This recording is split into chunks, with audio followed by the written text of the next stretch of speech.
Ohio State has found its future left tackle. Michigan and Texas A&M land multiple commitments. Georgia, Oregon, and many more. Let's talk recruiting. Locked On presents The Portal, the daily podcast covering college football recruiting and everything NIL. Part of the Locked On Podcast Network. Your team every day.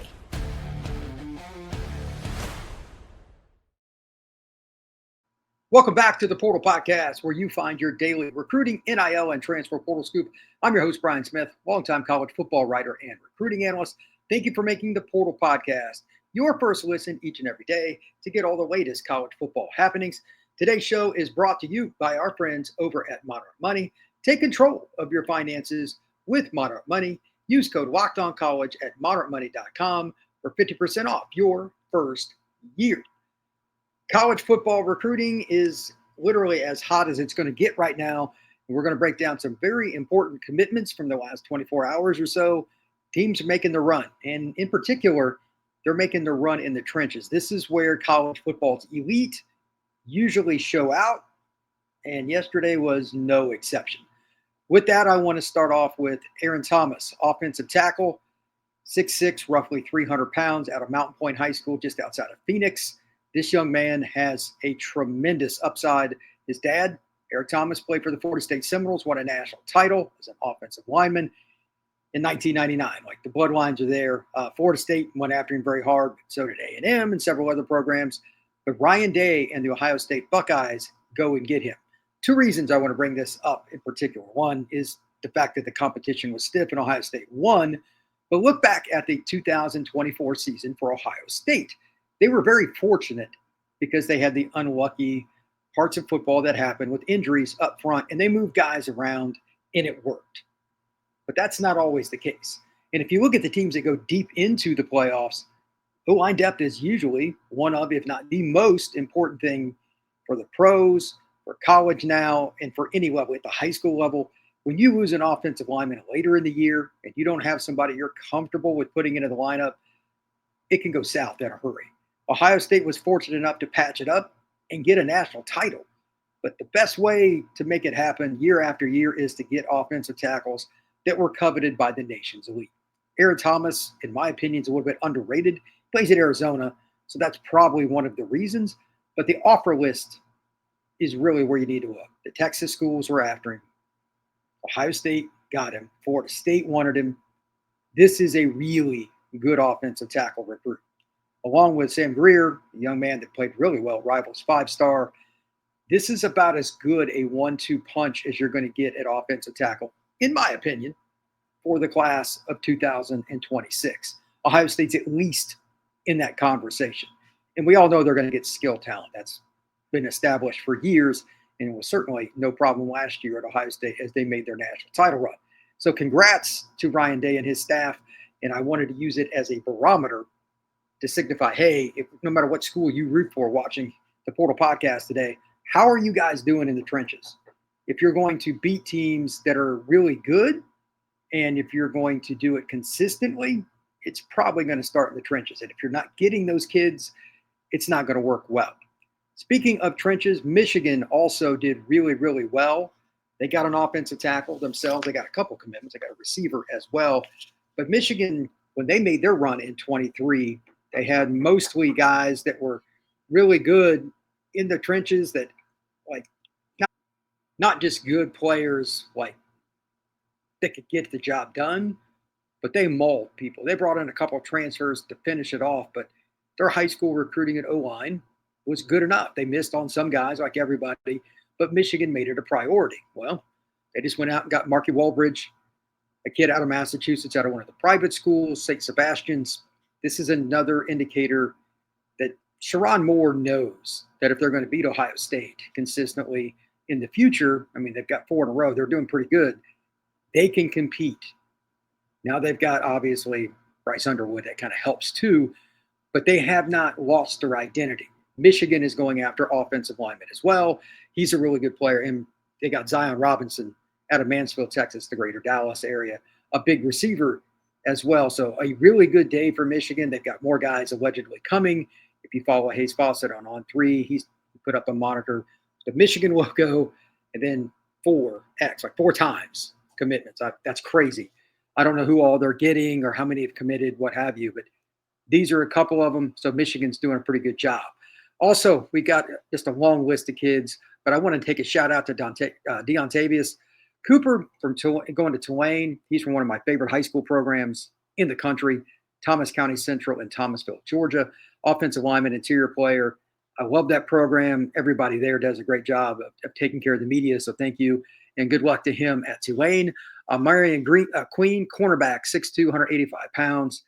He's from South Florida. This is a kid that's going to UCF. They need talent and length on defense. 6'2", not many corners that are 6'2", you would think, going to UCF. Congrats to the Knights. We got Jamarian Gordon, safety out of Jackson, Alabama. That's one of the best programs in the state where I live. He's going to play for Bill Belichick in the North Carolina Tar Heels. We got Maurice Williams, a corner out of Edna Carr. He's going to play for Dion up at Colorado. Coach Prime getting a kid from New Orleans. We got Tyron Evans, wide receiver, a flip. No longer committed to Tennessee. He's going to be a Miami Hurricane. He is a kid out of the Charlotte area, 6'4", 200 pounds. Miami needed a boundary receiver in this class. Maybe this is going to be their guy. We also have to talk about a unique recruit for Penn State. We got Pierce Peterson, tight end, 6'5", 200 pounds. He's a hooper, but he plays quarterback in high school in Minnesota, and he's also a track kid, 48.16 in the 400 meters. That's moving. 6'5" kid that can move like that. I like what Penn State did here. They're projecting. They're going to have to bulk him up a little bit, and he's obviously not going to play quarterback in the future. If you're a kid that they recruited to play tight end and you got those kind of track times, though, flex tight end, get up to 225 or so, that could be a nightmare for a lot of different DBs and linebackers to cover. And they found the kid in Minnesota, like they did their own scouting. I'm a big fan of that and a big proponent of it. When we come back, we're going to talk about the quarterback commitment that the Oregon Ducks just got. And it's a player that has one of the strongest arms in the class of 2026. That's next here on the Portal Podcast. Ever watch your money kind of go off and just be dwindled away? I know I've done that several times when I don't pay attention, but with Monarch Money, it can certainly get a lot better. So whether you're growing your savings or planning a big purchase, Monarch puts you in the driver's seat. It's your own personal CFO, giving you full visibility and control over your finances. Monarch Money is more than a budgeting app. It's a complete financial command center. You can track all your accounts, investments, and spending in one place. So in addition to managing your money, you can also build wealth. Just one of my personal goals and why Monarch Money can help you do something similar to what I'm trying to do. Down the road, I want to buy a really nice truck, kind of a resto mod, something like that. When I retire, you can put back $5 or $10 here or there, but how are you spending your money so instead of $5 or $10, it becomes $20 or $30, $40 or $50? Little things that you do now can help you later, and Monarch Money can help you get there. So take control of your finances with Monarch Money. Use code LOCKEDONCollege at monarchmoney.com for 50% off your first year. That's monarchmoney.com, code LOCKEDONCollege for half off your first year.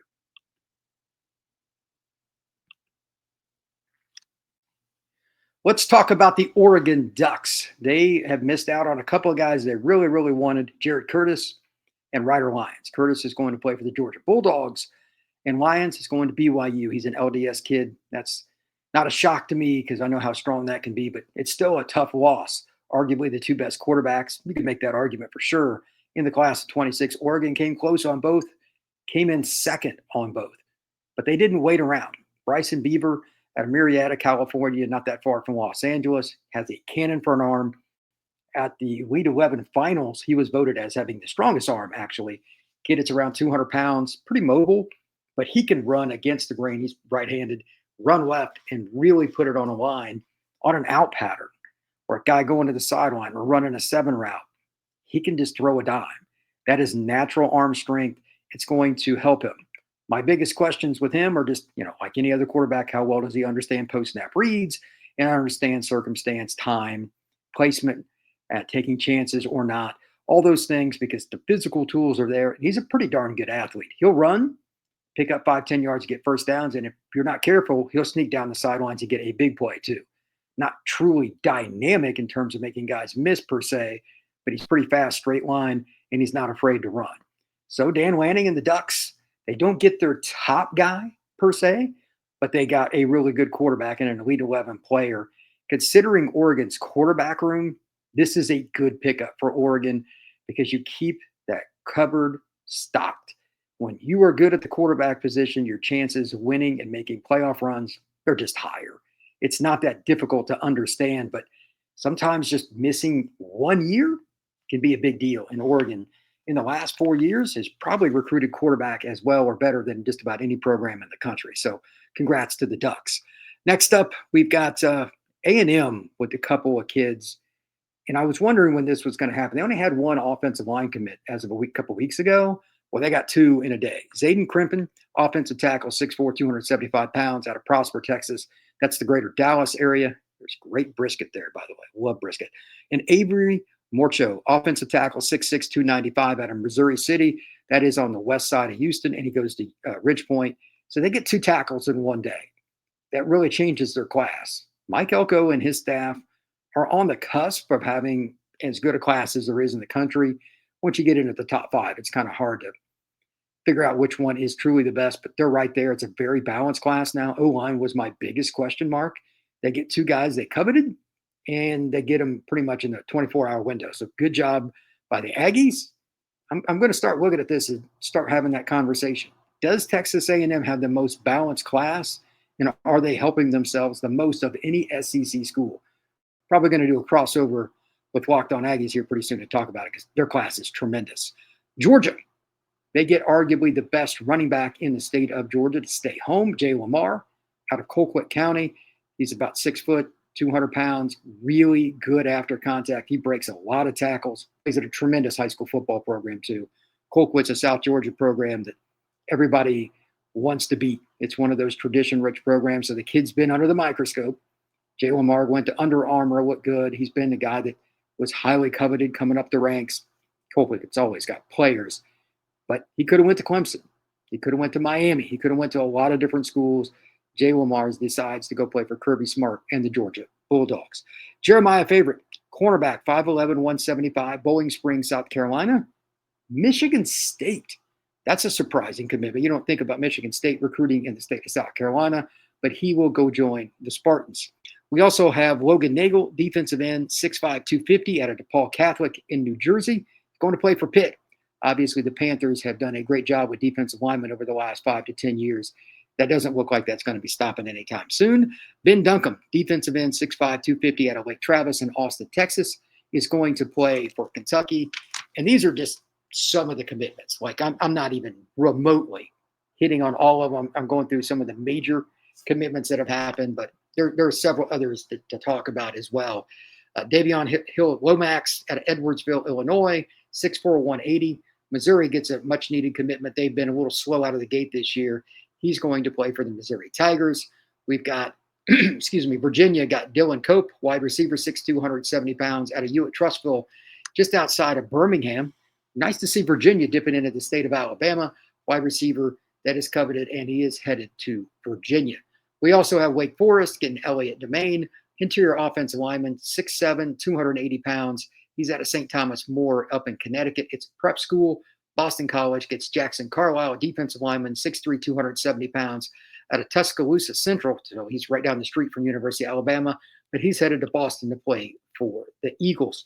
All kinds of prospects across the country committing, as I noted, and I probably missed a ton. I mean, there's plenty more news going on, but I just wanted to give you a kind of a rundown of what's going on. There will be several more commitments today, and the next week is the full-on busiest week pretty much of the year for the recruiting calendar.